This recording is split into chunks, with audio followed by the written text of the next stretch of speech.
Hereby, I open this academic ceremony in which Tomasz Dolny will defend the academic thesis, Consumers in the Cloud, EU Consumer Protection in Cloud Computing Contracts. May I invite you, dear candidate, to present a summary of your study and the conclusions of your thesis. Thank you. So, the objective of my research was to assess EU consumer contract law from a perspective of a specific technology, which is cloud computing. And in my presentations, I would like to focus on 5 elements. First, I wanted to present the research question. Then I wanted to explain what types of products we are actually talking about, what is cloud computing, what products the research refers to. And there I would like to present 2 classifications of cloud computing products. Subsequently, I will speak about risks that consumers might face in the cloud. After that, I wanted to present the legal framework that is applicable to cloud computing, the scope of my research and coverage of legislative tools, but also the methodology. And finally, to draw your attentions to the conclusions of my research. So my research question is the EU consumer law framework appropriate to regulate cloud computing contracts? And I approached this research mainly from a normative perspective, in a sense looking at the coherence and consistency of legal norms. However, I also included an element of empirical research that concerns standard terms and conditions and unfair contract terms. Why I believe this question is relevant? I think cloud computing is already a fairly popular product, and there are many applications that are delivered to consumers that way. At the same time, this mode of delivery also presents some interesting questions, some issues to consumers because of the loss of control and the remote nature of delivery. At the general level, I believe that this question also answers whether EU consumer law is able to adapt to technological changes. Before moving to the legal analysis, I thought it's useful to explain the scope of products covered. In general, when we talk about cloud computing, we are talking about the model for enabling ubiquitous access to a pool of computing resources, shared computing resources, and there are 2 elements there that I think are important, that it's a scalable access on demand that can be expanded quickly and without much intervention. Most often, when we talk about the classification of cloud products, we refer to infrastructure as a service, platform as a service, or software as a service. And this distinction is based on a number of layers that are available in a product. So starting with infrastructure as a service, which is a provision of just computing power or storage. Platform as a service, which adds another layer on a platform on which applications can be created. And then finally, software as a service, which refers to applications that are delivered through cloud. In my research, I thought that this classification might not be that useful in business-to-consumer cloud products for 2 reasons. One is that the vast majority of products are delivered as software as a service, and it's difficult to see infrastructure as a service or platform as a service as a consumer product. Secondly, is because many products are actually a mixture of cloud product and other types of delivery. That's why I propose an additional classification that divides products related to cloud as cloud products that are access to computing resources and are focused, the service is focused on cloud, then cloud hosted products when the underlying product is based on the cloud, and then cloud enhanced product where the product as such might not be of nature of the cloud, but there are some additional functionalities that are cloud related. In that sense, a very large number of applications that are available on the market would fall into one of those definitions. What risks consumers might face in the cloud? And these are also the risks that the legislation should respond to. The cloud exemplifies a more general move to service-like products, so data that is located on distributed distant servers, probably in different jurisdictions, and then the content that used to be on the consumer device is provided at a distance. With that, there are issues for consumers, some of them that are perhaps typical to consumer protection issues, but some of them are perhaps different and new. I think what is interesting is the loss of control, which creates problems related to service availability, integrity of data, so whether there is a possibility of a corruption of data, data loss, and assurances for the consumer related to data loss, but also confidentiality of data that is stored in the cloud, and finally, what we can refer to as a vendor lock-in, so whenever data is entrusted with a provider, whether there is a possibility to switch provider. Which leads me to the importance of information that is given to consumers and the appropriate disclosures so that consumers can take informed decision, but also are aware of the risks. Finally, I think in this context there are also two specific issues. One is an issue related to contracts and contract terms when there are several limitations to liability of cloud producers, and the assurances from cloud providers are quite limited. And there is an issue of free products that are paid through personal data in a sense that the product is monetized in a freemium model when the consumer does not pay for a basic service but might need to pay with personal data. My approach to the study was to follow the life cycle of a business-to-consumer contract and assess applicable legislation. I focused on business-to-consumer contractual issues. So, for example, I did not focus that much on unfair commercial practices in generally advertising related to cloud.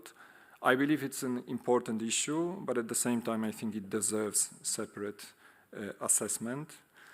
I was focusing on consumer law requirements. I believe that there is a growing body of law that concerns data, that concerns digital services, but I decided to exclude this also from the research. Nevertheless, I covered data protection and the issues of privacy. It's not the main focus of the research, but I also consider this important for the cloud. Where I looked in particular is on the rules related to pre-contractual information and the right of withdrawal that are regulated by the Consumer Rights Directive. Especially in this context, the difference introduced through the definition of digital content and digital service. I also focused on the rules in the Digital Contracts Directive, so the rules on conformity with the contract and the rules on remedies. I think it's interesting to note that this recent framework is something that did not exist when I started my research and was actually developed with cloud in mind, so it's interesting that this new framework is there. Last point I wanted to make here is relates to fairness of contracts, specifically the application of the Unfair Contract Terms Directive. So this is a rather old framework, principle-based legislation, but I believe, and my research shows, that it's a very flexible framework and it can adapt easily to technological changes, including cloud computing. And I think it very well addresses issues in the cloud. This is where I also undertook empirical research, studying terms and conditions of cloud providers and comparing it to other studies in the field. Finally, I wanted to present the overall conclusions. I believe that with recent changes in the legislative framework, cloud computing is rather comprehensively covered by EU legislation. I think the definitions of digital content and digital services introduced, they aligned the framework. They were introduced in several pieces of the directive, and now we have a comprehensive set of definitions regulating cloud. I also believe that the specific framework on conformity with a contract that was introduced, and specifically with cloud in mind, provides appropriate rules. However, my assessment shows that some legislative choices made in this framework could perhaps be questioned. For example, the distinction between content and services, I believe it's very difficult to apply and might not reflect the mixture of the products that are available in the market. And I think this comes back to the classification of cloud products that I presented. I also question the exceptions to the mandatory nature of some rules related to conformity with a contract. So the rules where providers can deviate from their obligations, as well as absence of specific time limits for delivery or for bringing the digital content or digital service to conformity. I also had doubts about the use of general clauses there, such as undue delay, which I believe they make the rules quite flexible, which is important in the digital environment, but I had doubts whether they offer appropriate consumer protection. Finally, perhaps a remark to make on terms and conditions and on the empirical part of my research. I think this element shows the problem of enforcement, in a sense that I believe that the rules that we have there are quite appropriate, but in a sense the research shows that some unfair terms or terms that can be questioned are still rather prevalent. What I noticed is a marked improvement in the choice of law and jurisdiction clauses if you compare with earlier studies starting from 2014. However, the exceptions to liability, very far-reaching exceptions to liability, are still quite popular. For that reason, I will finish with a conclusion that despite comprehensive coverage of cloud by EU consumer protection, there are some issues that still require attention, and they still require attention both from the point of legislator and perhaps those who apply this law and enforce it. Thank you, and I give the floor back to the prorector. Thank you very much for this timely presentation. The opposition will be opened by Professor Gijs van Dijk, who is a professor of private law at Maastricht University, so here, and he also served in this PhD project as the chair of the assessment committee. Thank you so much. I've chosen the one seat where there's no microphone.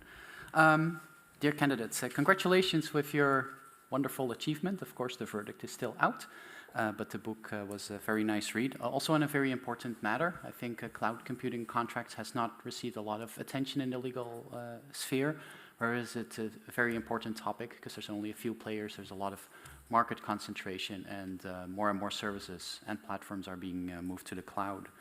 I'm not just here for praise, I'm also here for a question, so I prepared one for you.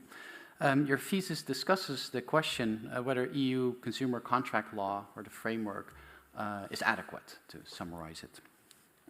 And I wonder whether these policy objectives that you kind of use in your analysis, whether they're clear, correct, or even made explicit, but whether or not that's the case, it's not really relevant for the question I would like to pose. Because I believe we can easily agree on the fact that the rules are in place to protect consumers in the sense that they are better off with the, in this case, cloud computing rules than without them. And my question is going to be about regulating power imbalances in this regard. Let me start with an example. So the introduction of the General Data Protection Regulation, or GDPR, in 2016 has revealed that particularly big tech companies like Google and Amazon were best suited to make the technical and practical measures necessary to comply with the GDPR. In fact, these companies were able to develop novel techniques such as multi-party computation and federated learning in order to learn from data, personal data also, without actually sharing the data. So trying to stay within the realms of the GDPR, but actually being able to still leverage the data. What we have therefore seen in practice is that the GDPR has benefited some companies more than others and has consequently led to perhaps more of a concentration of power, which can negatively impact competition and the protection of consumers. And the GDPR example suggests that, at least in part, the introduction of imposing certain rules may have had the opposite effect than was intended initially, at least in part again. In this way, the GDPR has contradicted its own aim, also again, at least in part. And the same could be true for consumer protection in relation to cloud computing contracts. So though the rules are intended to benefit consumers, they might end up benefiting large companies the most, or at least certain types of companies, which may enhance power imbalances, reduce competition, and ultimately diminish consumer protection. And my question is whether and how to take this dynamic into consideration when analyzing the EU consumer contract law framework, and more particularly whether that framework is appropriate to regulate cloud computing contracts. I look forward to your answer. Thank you. Thank you for this important question. I think indeed, if we look at the market situation in the cloud, it is a market that is very concentrated in terms of the number of providers. And I think in a way it is natural to the cloud because it requires a lot of resources that the market is and will be very much concentrated. And I think the cloud computing as such, if you look at the origins of the cloud, it was basically the reason for the start of the provision of this technology was that the big players in the market who had a lot of computing resources were able, which was not used at some point. So they had those a lot of computing resources that sat there idle, and they were able to provide this additional service. That's why there is, in regulating the market, I think there is an aspect of consumer protection. There is obviously also an aspect of competition that is more outside the scope of my research. In case of, in terms of the consumer protection, I think the directives that we have, and in general consumer law, has two objectives. One is the focus on consumer protection. The other one is more internal market focus in terms of harmonization. I think in terms of consumer protection, it is very much the approach to the big players. I would see here two perspectives. One concerns the enforcement. The second one concerns complexity of the rules. My view is that the more the rules are complex and the more they require a complex assessment and resources from the side of the trader, the more they favor big players in the market. So that's one element. That's why I would argue very much for the simplicity of consumer protection rules, so that they not only provide the high level of protection, but at the same time be easy to apply both by the traders and by the consumer. The second point, important point, is I think about the enforcement of the rules, and the empirical part of my research on unfair terms in contracts, I think, shows very much that we have rules in place, but there are still practices and contracts that can be questioned. And I think this is something that is difficult for individual consumers in contracts to challenge. Those cases rarely or never go to the court, but it's rather the resources of the authorities and the possibility for the authorities to take enforcement action in order to make sure that there is appropriate level of consumer protection in those types of contracts. Thank you. Can I ask, are you satisfied with the answer, or do you have a follow-up question maybe? Both, I would say. So I am satisfied, Perfect. but I do have a follow-up question. So given that in these consumer protection laws or rules, there's a thought behind it, and I very much like, and I think also agree with the answer that if you make the rules more complex, it's going to benefit basically the organizations that have the most power and man or woman power to facilitate that. Now, how would you test that in a framework? Because if you take a sort of like a doctrinal approach, the risk of that is that you start focusing on the rules and the coherency of the rules, but you kind of forget what the underlying dynamics are. So I guess if I try to make my follow-up question as simple as possible, how do you regulate and how do you analyze power, and how do you regulate the power that can result of the changes in contract law?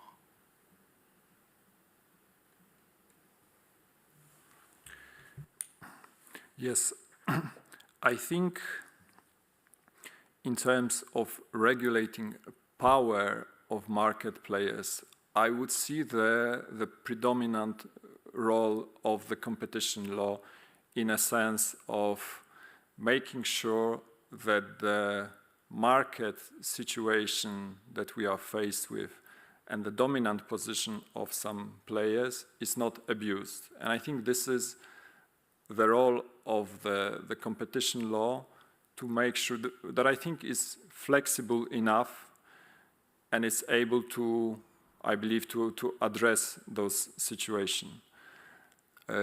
On the consumer front, perhaps the approach is, again, this is maybe also outside the core of my research, but there is also a legislation on digital markets that basically applies and introduces some specific obligations on what is referred to as gatekeepers, in a sense that platforms maybe who have a specific role in the digital economy, specific power, and then there are obligations that would basically apply only to them. There is a higher standard of diligency, of obligations that would be applicable. And I suppose in regulating power in the market, these are the two approaches that are possible. In a sense, apply a competition law, but at the same time consider whether in specific situation some market players with specific powers should not have specific obligations that go beyond what is generally applicable to traders or to cloud computing providers.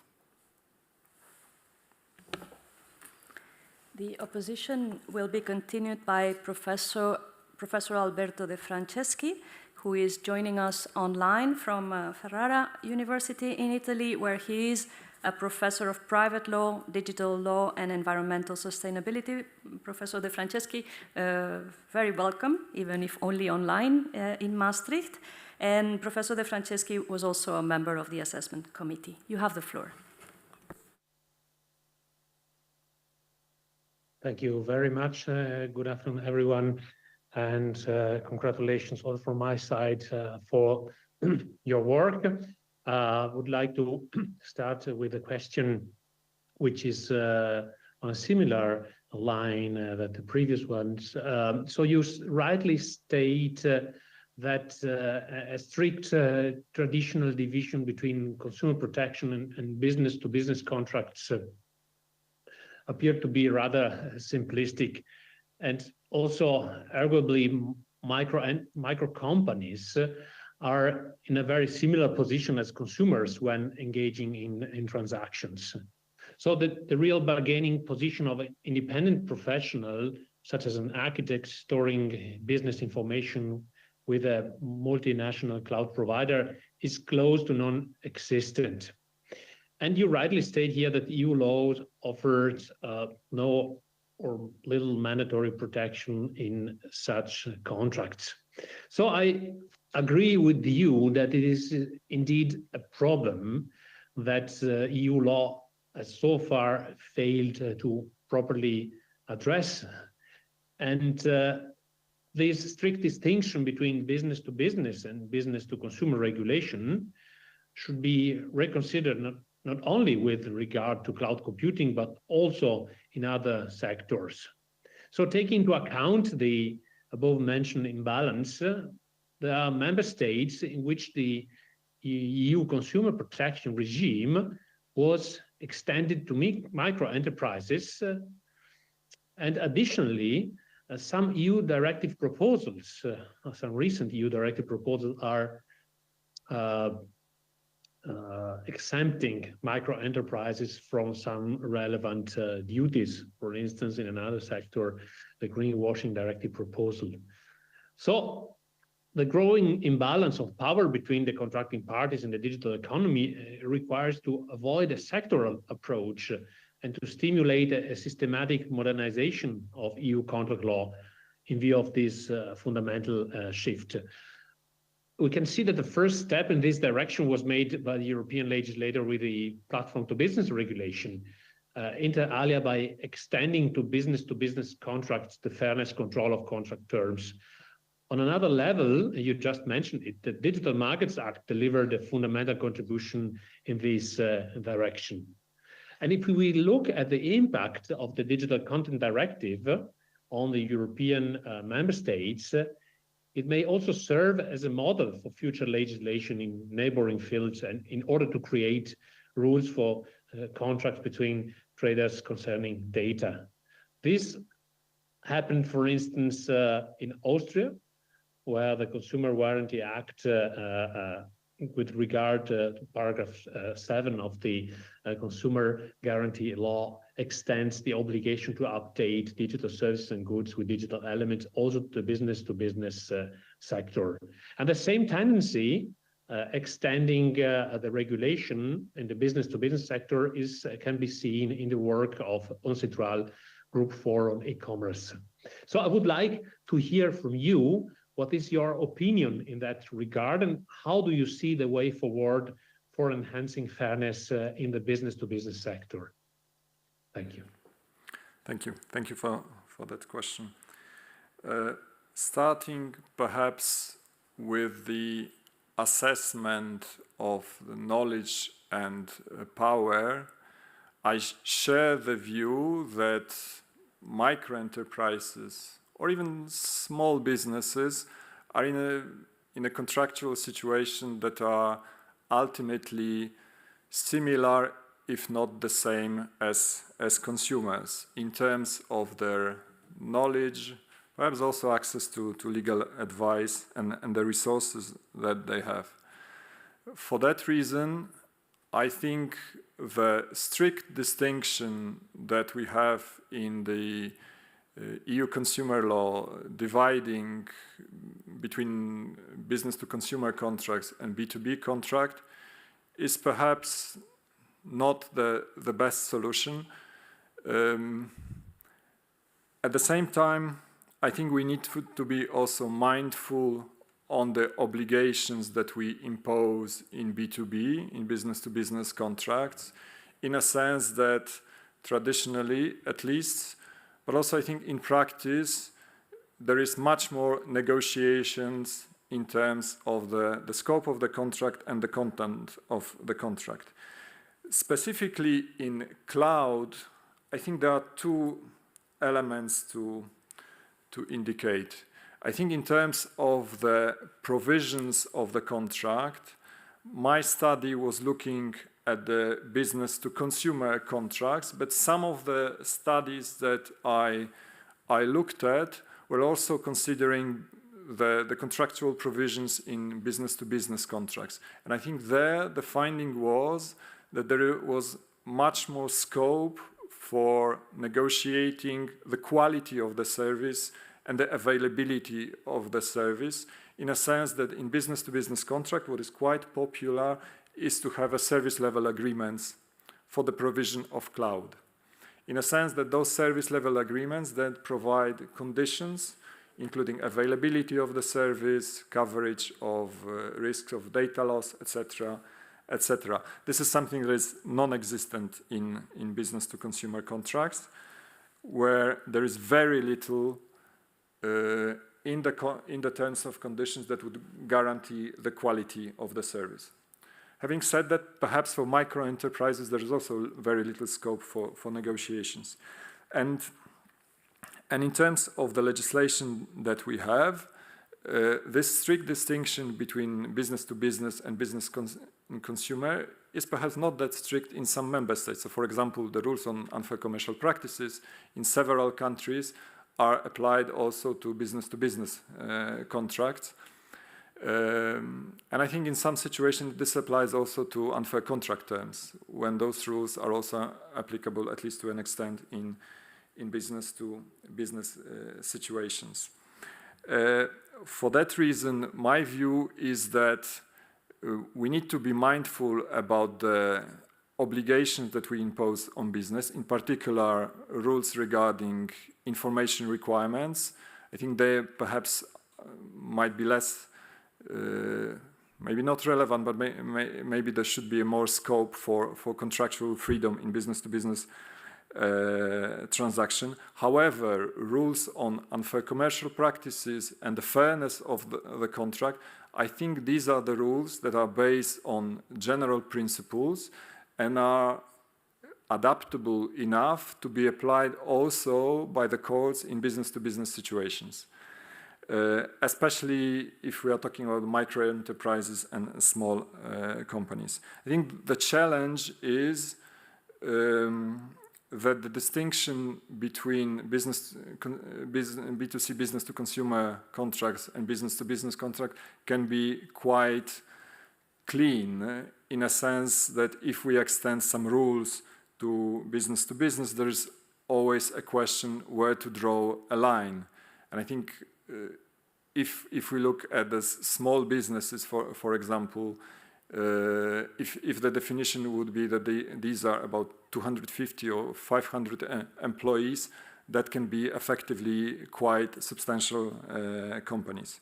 That's why I think I would agree that principle-based legislation, especially regarding commercial practices and unfair contract terms, could also be applied to B2B. What I maybe last point that I wanted to mention, and it's also specific to cloud, is perhaps something that blurs the distinction between B2C and B2B, and is the issue of mixed contracts. So very often consumers would conclude a contract for example, for storage of the files, but at the same time use the same contract for their professional activities. I think this brings additional challenge in distinguishing the contracts from business to business and business to consumer. Thank you. There's little time now for a follow-up, so I think that the opposition will now be continued by Professor Evelien Terrein. Professor Terrein is Professor of Consumer Law at the KU Leuven and Professor of Company Law at the University of Hasselt. Welcome to Maastricht, if also virtually. Professor Terrein, you have the floor.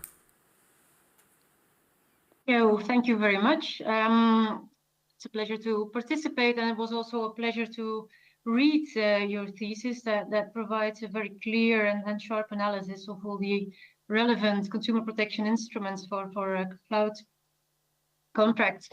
I have very much appreciated that, also your very useful classification you gave of these cloud-related consumer products, and you really have a very good capacity of synthesizing very complex matters. So far, for my appreciation of your work, I also have a question that relates to the part on the right of withdrawal, you've briefly mentioned it also in your presentation. So yeah, it's a really complicated regulation in the Consumer Rights Directive, where you have this distinction between digital content and digital services. That is very hard to make, and you make that very clear with very good examples.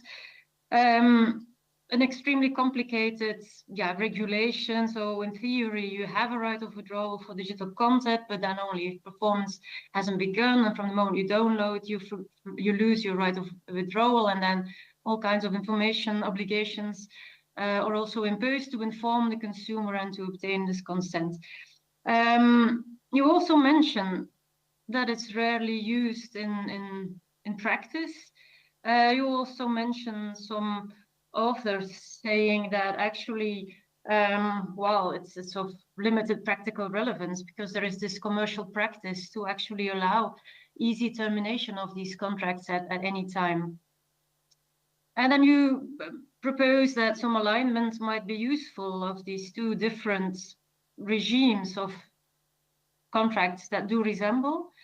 But I wonder, why should we keep such a mandatory, complicated regime when commercial practice already offers an alternative? Should we really regulate when there seems to be no need for regulation and commercial practice has a solution? Is the solution not also to abolish overly complicated rules? So why perhaps not focus on ease of termination as a regulator instead of a complicated system for withdrawal? So I would like to have your view on that. The European legislator seems to be going in a different direction right now, not so much of less regulation, but of more regulation. There is the ongoing review of the Distance Selling of Financial Services Directive, where a withdrawal button has been proposed that would make it very easy, a button that would always have to be shown to the consumer, and it should be as easy to withdraw from the contract than to sign up. And the latest proposal is now not only to do that for financial services, but to oblige for all distant contracts concluded by an online interface, such a withdrawal function should be available. So more regulation, or a proposal for more regulation that is on the table. So I wonder what your position is. Why not abolish these complicated rules? And what do you think of the proposal that is on the table? Thank you. I will perhaps start to give the context for my view on the reasons and I think the narrative that we have for the right of withdrawal.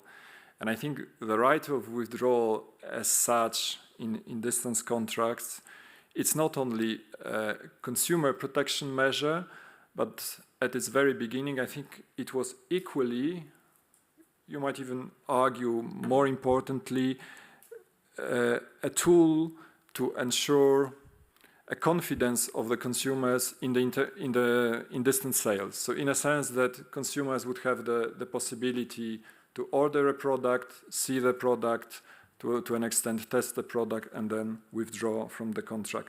So in a sense that would level the experience from buying in the shop, in a physical shop, with buying online. And I think the initial narrative for the right of withdrawal was around this issue. Now, indeed, with the development of the rules of digital contracts and the introduction of a distinction between digital content and digital services, which is perhaps as a distinction less relevant for the rules of conformity as such, but has a bearing on the right of withdrawal, because there is distinction between losing right of withdrawal from digital content and digital service. As I wrote in my thesis, I think effectively we are at the stage in the market where both consumers get accustomed to the right of withdrawal, but at the same time providers would very often offer a possibility to withdraw from the contract that is much better than what we have in the rules. The question is, perhaps there are two questions. One, can those rules be simplified, or whether we need the right of withdrawal as such? Perhaps starting with the second one, I think there is already an established market practice to allow consumers to withdraw. At the same time, I think if we abolish the right of withdrawal altogether, in some situations, I think it could present problems for the consumers, in a sense that there will be temptation, I would imagine, from the providers, perhaps to limit the rights. I don't know if it's in particular an issue with the cloud computing, but I think for some, I think especially for goods, it could be relevant, because then the sending back and withdrawal, it's perhaps more costly from the trader. For cloud as such, I think it's not very costly, the right of withdrawal as such, so I would not see that much of an issue. Whether the rules can be simplified, I think the distinction between digital content and digital service, in a sense of the consumer losing right of withdrawal, is perhaps too detailed, and I wonder if this additional rules about the losing right of withdrawal are really necessary in a current situation, whether we could not allow the consumer just simply to have a right of withdrawal, even if the provision of digital content started. So that would be my initial thought on that.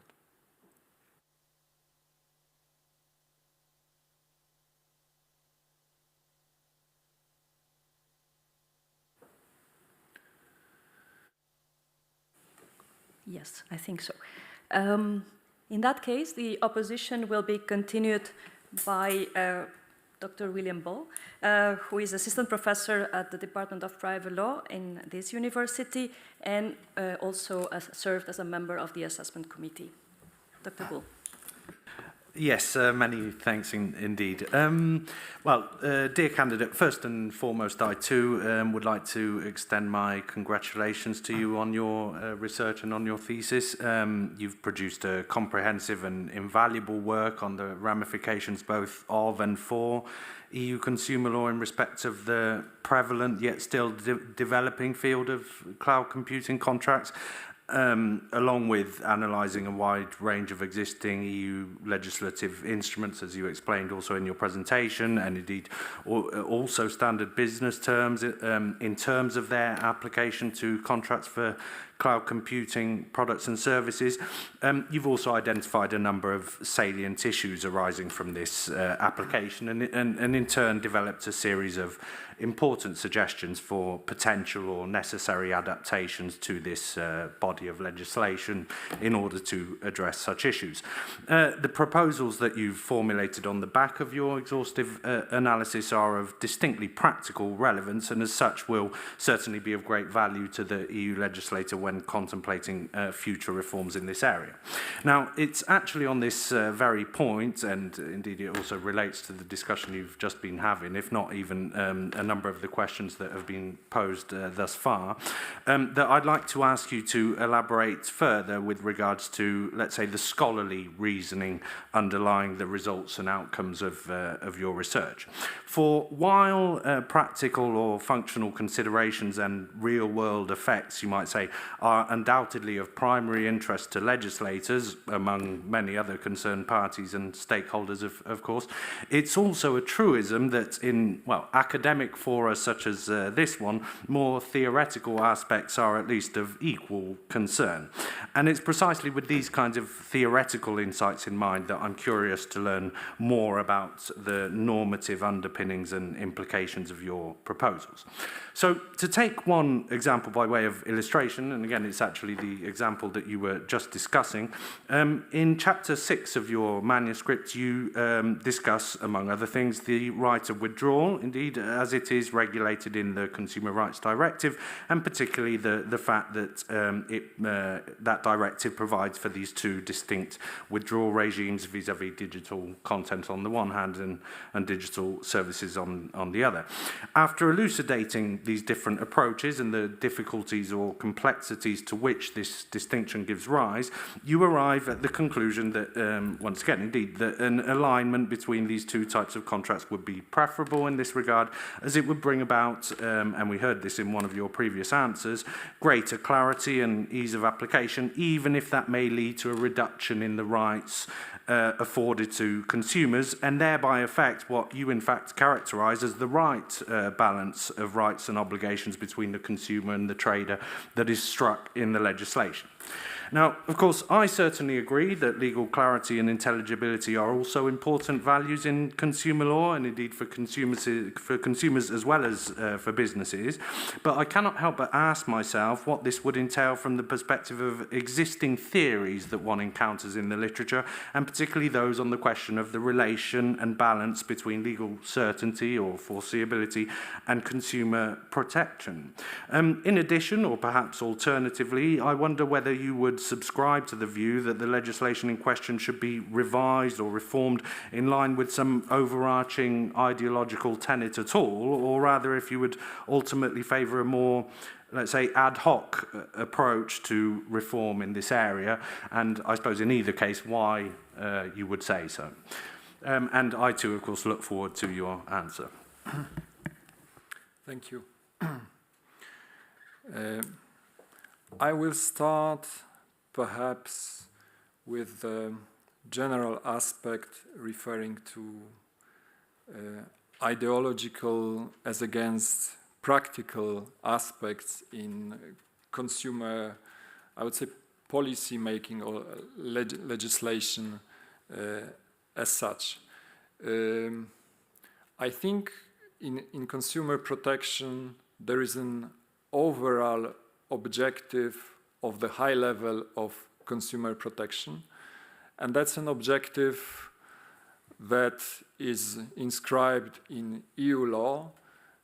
So this is something that I think should guide the legislator in devising the rules for in business to consumer contract.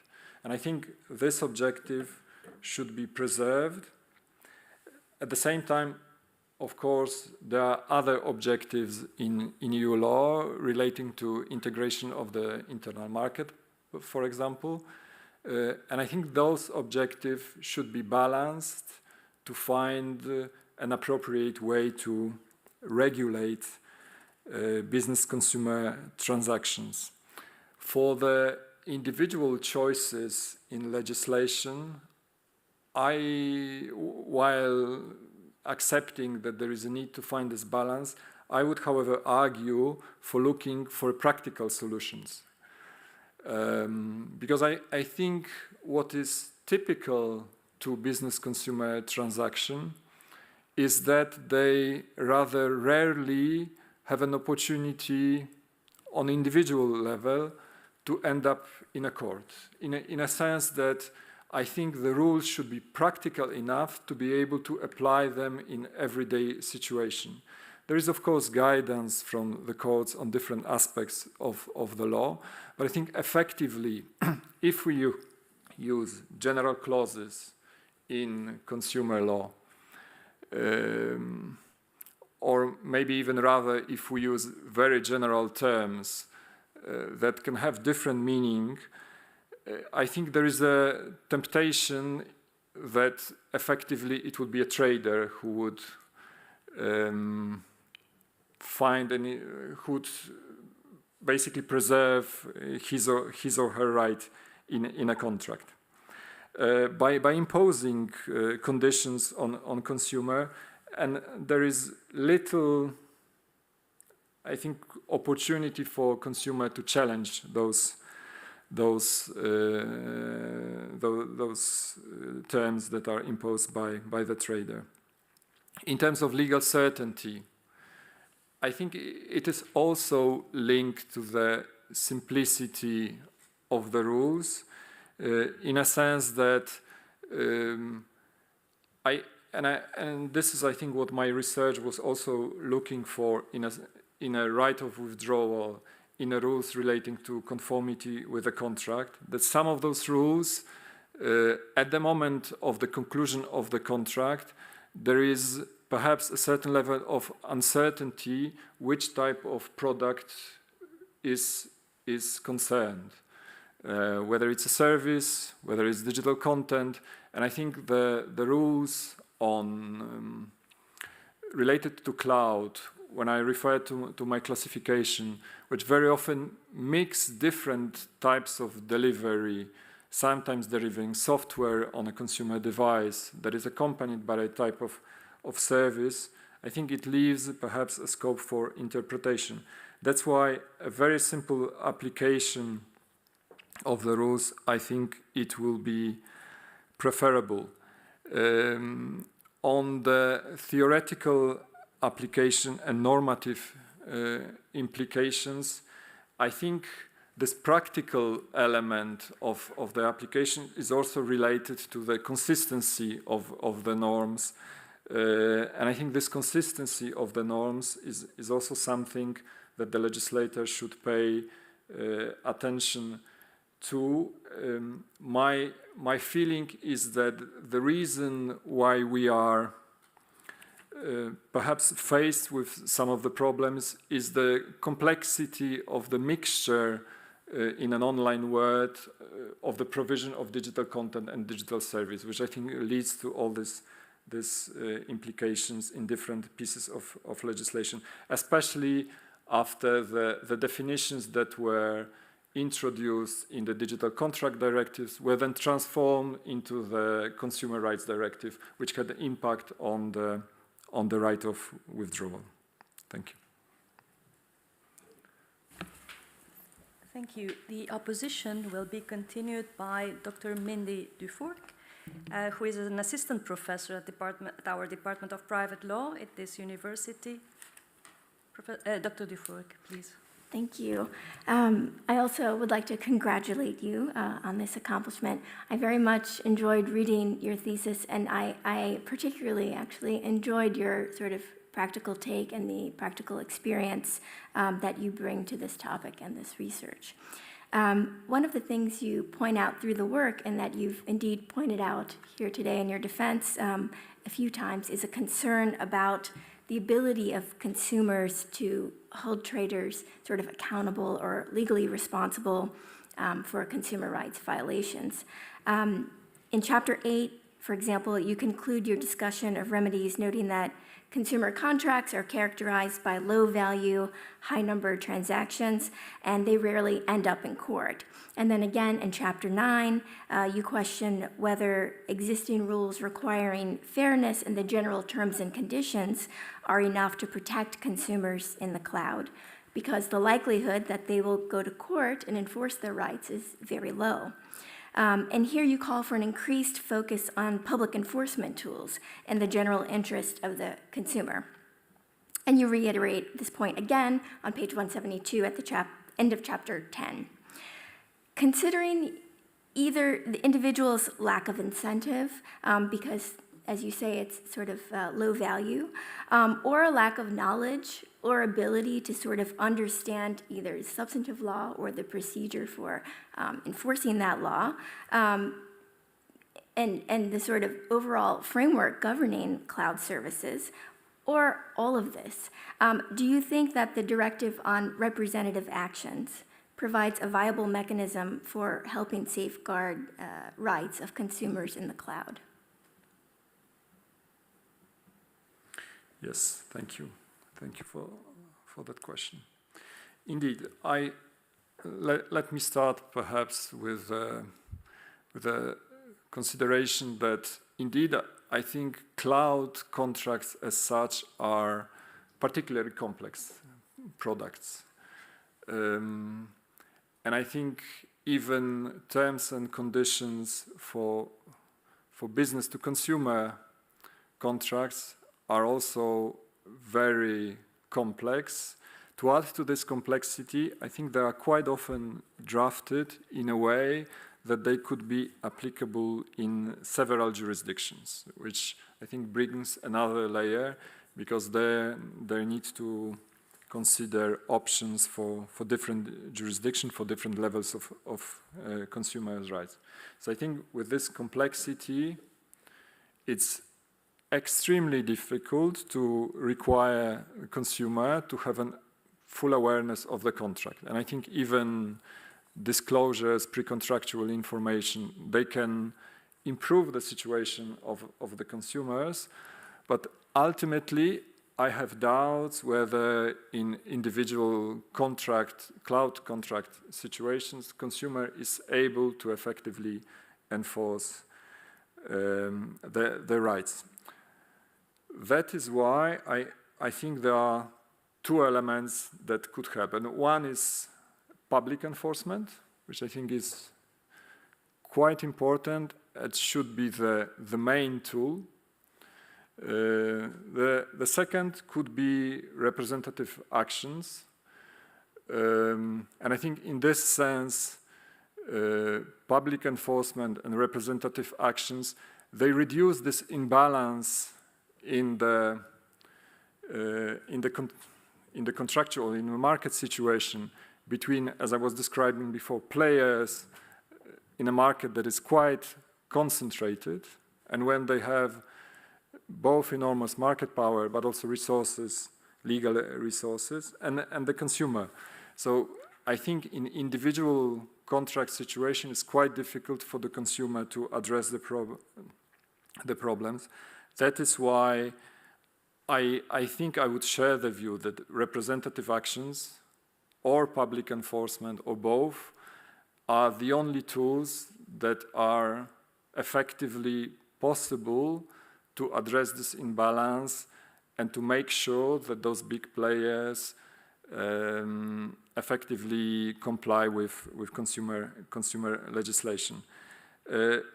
I must say that in assessing, I think it is still preferable that the authorities take the leading role in enforcing consumer rights. I think it's the most effective way in the situation, and they have administrative tools that allow them to do it effectively. And I think we have situations in the context of a consumer protection cooperation mechanism with a network of authorities taking effective action against cloud providers, also addressing some questionable terms in the contracts. I think when I was describing my empirical research, I think the difference that we had before the 2014, 2015, when there was the first studies and the recent studies, is basically comes from the public enforcement by the authorities. And I think in this sense, public enforcement has a main role to play, which also can be accompanied by representative actions. Thank you.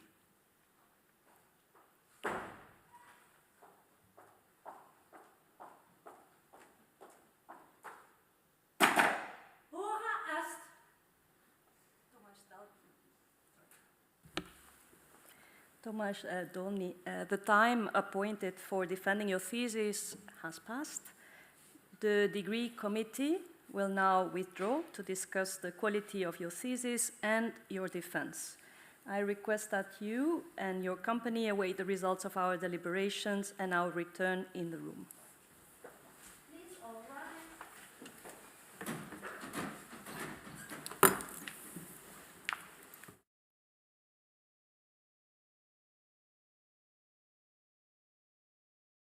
The PhD defense has now ended. The degree committee will debate the candidate's performance behind closed doors. This process usually takes about 10 minutes.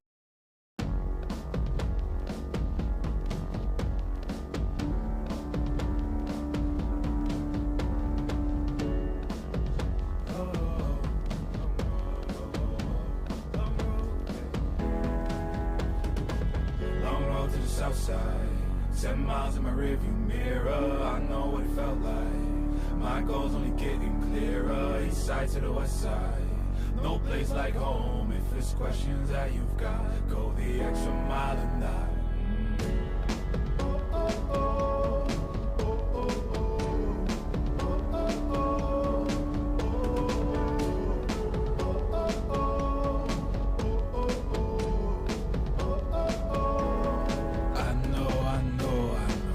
On the line, I know you know that I can't read your mind. Years can't fly by now, don't waste all your time. Cause I'll go the extra mile. Long road to the south side, 10 miles in my rearview mirror, I know what it felt like. My goal's only getting clearer, east side to the west side. No place like home, if it's questions that you've got, go the extra mile and die. On the dash, got my laces tied. Long road, I don't waste no time. Break rules because fate decides. With the team and we chase the light. I make a move, fall down, shake it off. I hate to lose, bad branch, break it off. No room for negativity, praise and love. Prepare for deep part cause we're taking off. Mileage, traveling so far from home. Gathering knowledge, other connections. I put the time in to get everything I ever hoped for. It's a challenge and we all in. It's a better future that we go for. And even though these nights seem long, I know that I am never on my own. Know you've won the battle once you've grown.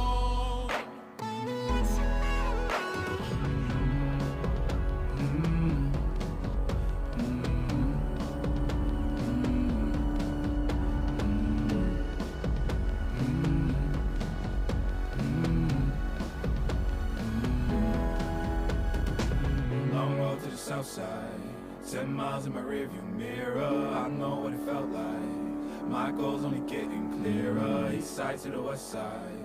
No place like home, if it's questions that you've got, go the extra mile and that. Long road to the south side, 10 miles in my rearview mirror, I know what it felt like. My goal's only getting clearer, east side to the west side. No place like home, if it's questions that you've got, go the extra mile and that.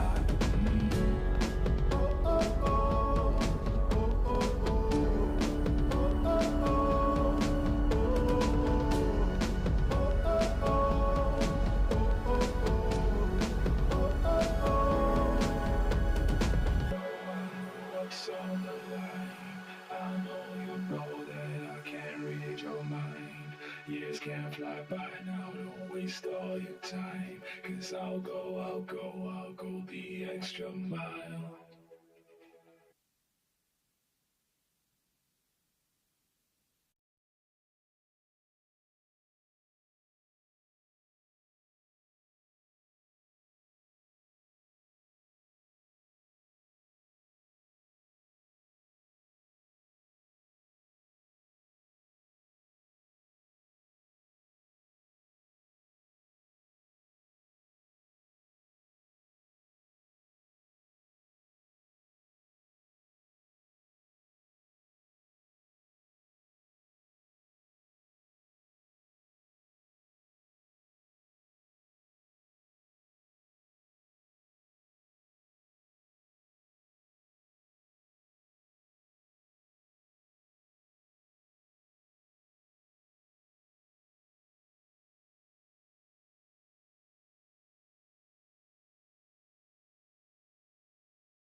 Tomasz Dolny, the degree committee here present has assessed the quality of your thesis and your defense.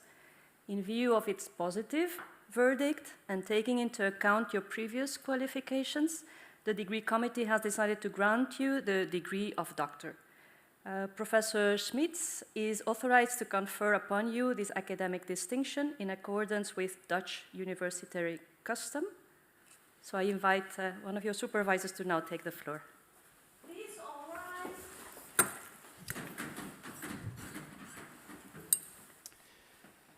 Do you promise to work in accordance with the principles of scientific integrity at all times, to be careful and honest, transparent, independent, and responsible? I promise. By the authority vested in us by law and in conformity with the decision of the committee here present, I hereby confer upon you, Tomasz Dolny, the degree of doctor and grant you all rights attached by custom and law. As evidence of this, I now present you with the degree certificate signed by the rector, the secretary, and all other members of the committee and affixed with the official seal of the university.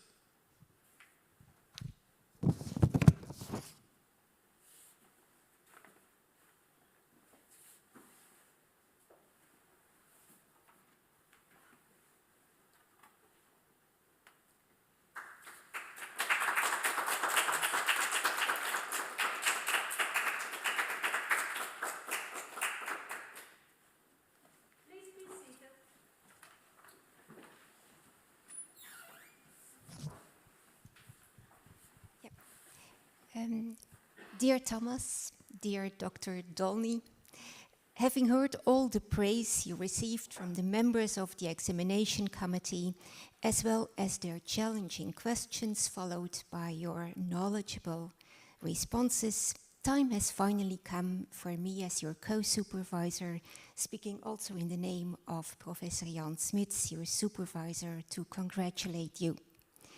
Your PhD trajectory was not an ordinary one. You approached us with the proposal for a PhD research while working full-time at the European Commission, and you made it immediately clear that you planned to continue working full-time. Writing a PhD thesis was something you considered so much fun that you planned to do it in your spare time. We agreed, of course, that carrying out legal research is a lot of fun, but we also knew and know that it is an intellectually challenging and time-consuming activity. Moreover, you were interested in working on a topic related to the rapidly evolving digital landscape and surrounded with legal and technical intricacies, consumer protection in cloud computing contracts. As a consequence, we had some reservations as to the feasibility of your plans, but your enthusiasm for the topic was overwhelming, and the research appeared to fit in perfectly with your daytime activities at the Commission, where you were working at that time, if I remember correctly, on unfair terms in B2C relationships. So we agreed to support your PhD plans and to act as your supervisors. And soon we were convinced that this had been a good decision. You quickly came up with a detailed project proposal, and also the first chapters followed very quickly. But then things appeared to slow down a bit. Your enthusiasm remained unaffected, but your circumstances changed. You transferred to a different position within the European Commission with more responsibilities, and then again to a different position within the European Commission, still with a lot of responsibilities. And then COVID required us all to work from home, which was particularly difficult for parents of young children. And you had not only one, not two, but three of them. So at that point, we grew a little concerned. Would all the hard work you had already invested not lead to a PhD after all? But fortunately, our fears proved to be unjustified. You found a new balance and pursued your meticulous research, shedding light on the contractual nuances underpinning the relationships between cloud service providers and consumers. You have shown an extraordinary capacity for legal research and analysis, and you also managed to write everything down in a very accessible way. All your hard work paid off. You wrote a concise but well-considered legal essay focusing on what is really important and adding to the field of law. It's therefore with great pride and admiration that we can now call you Dr. Dolny and congratulate you on your outstanding achievements. Jan and I want to thank you for the nice cooperation over the years and to wish you good luck in your future career and in life in general. Keep enjoying legal research, but also enjoy the company of your beautiful family, your wife Alexandra and your 3 kids, Stefan, Clara and Emil, who have patiently supported you while probably silently hoping for the book to be finished very soon. Congratulations. Thank you.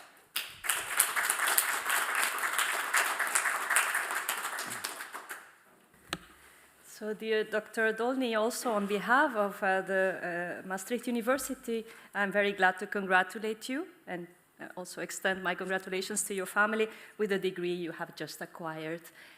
And I think now, if that's okay, I end with a small suggestion. Maybe we can take a picture here, all of us, so that we can also see the online members of the assessment committee. Thank you very much. And with that, I think I can officially close this session.